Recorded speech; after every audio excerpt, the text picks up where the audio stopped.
A beautiful lemon, preferably with leaves attached and picked somewhere near Naples, has an almighty ability to cheer even the most frazzled of cooks. Depicted in every form imaginable, they are a fruit that inspires artists and, in more modern times, photographers, almost as much as they do chefs. Lemons have an allure unlike any other fruit.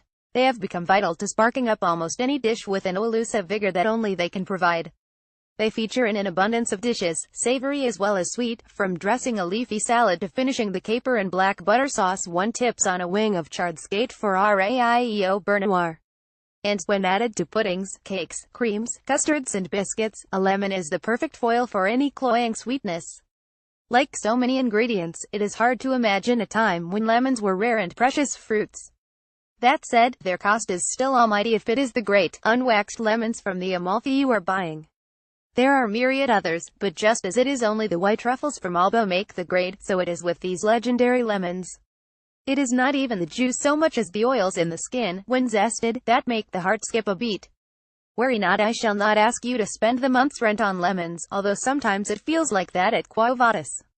Once we used to fill huge baskets with lemons in the reception. However, the heap seemed to diminish rather quickly. It appeared everyone thought the lemons so lovely they would take one or two home with them.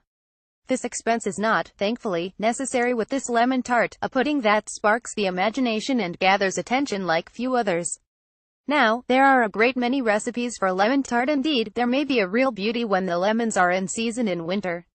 But I like this recipe very much, for it retains the finely grated zest, which adds a curious curd-like quality, both homely and comforting.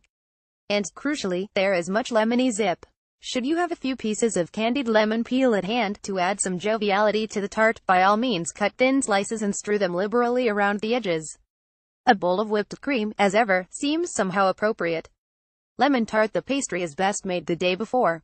Have ready a deep fluted tart case, about 22 cm wide by 2 cm deep, with a removable base. Serves 12 for the pastry, 170 grams flour, plus more for rolling, 100 grams cold unsalted butter, cube 8, a pinch of salt, 1 teaspoon icing sugar, 1 egg, 1 tablespoon cream for the lemon filling, zest and juice of 9 medium lemons, 6 eggs, 375 grams castor sugar, 525 grams creme fraiche, 6 tablespoons rum, 1. Set the oven to 170 C335 FGAs 3.5. Sift the flour into a bowl. Cut the butter into small pieces. Drop the butter into the flour with a pinch of salt. Lightly work these together with your fingertips until a fine crumb forms, then add the icing sugar. To beat the egg, add the cream and stir well. Pour this into the pastry and knead into a dough. Tip onto a clean surface and knead lightly and deftly until the pastry is smooth. Wrap in cling film and refrigerate for at least an hour, preferably overnight. 3. It is vital the tart case does not leak, so clear the surfaces of all clutter before proceeding. On a lightly floured surface, gently roll out the pastry in a disc. And line the tart case. Put the tart case in the fridge to settle for at least 30 minutes. Meanwhile, make 2 discs of greaseproof paper. Have ready a big bag of dried beans and/or rice. 4. Remove the tart from the fridge. Carefully line the tart case with the greaseproof paper. Pour the beans and/or rice on top of the paper to fill the case. Put the tart case in the oven and bake for 15 minutes, or until the edge of the pastry is golden. Turn down the heat to 140 C275 FGAs 1 and cook for a further 10 minutes. 5. Remove the tart case from the oven. With care, slowly lift the paper from the case. Keep the rice or beans for future baking endeavors. Return the tart case to the oven for 5 minutes more. There may be cracks. Should these appear, remove the tart from the oven. Place on a surface. Crack 2 egg whites into a bowl and keep the yolks as an excellent excuse for mayonnaise. Beat the whites with a fork until lightly frothed. Brush the inside of the tart case liberally with the beaten whites. Return the tart to the oven for 1 minute only. Remove and set to one side.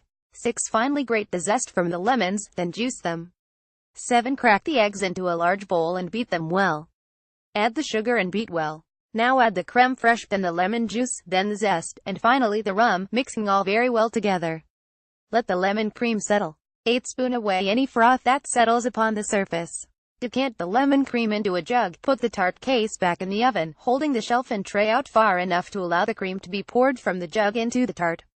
9. Carefully push the shelf and filled tart back into the oven. Close the door. Bake for 45 minutes, checking from time to time that the tart is not coloring. It should take an hour, but often takes 15 minutes, or even half an hour, longer. It is wise to be patient here. 10. When the tart is cooked and there be just the faintest wobble upon the surface when jiggled, remove from the oven and cool. Jeremy Lee is the chef proprietor of Quo Vadis restaurant in London at Jeremy Leek.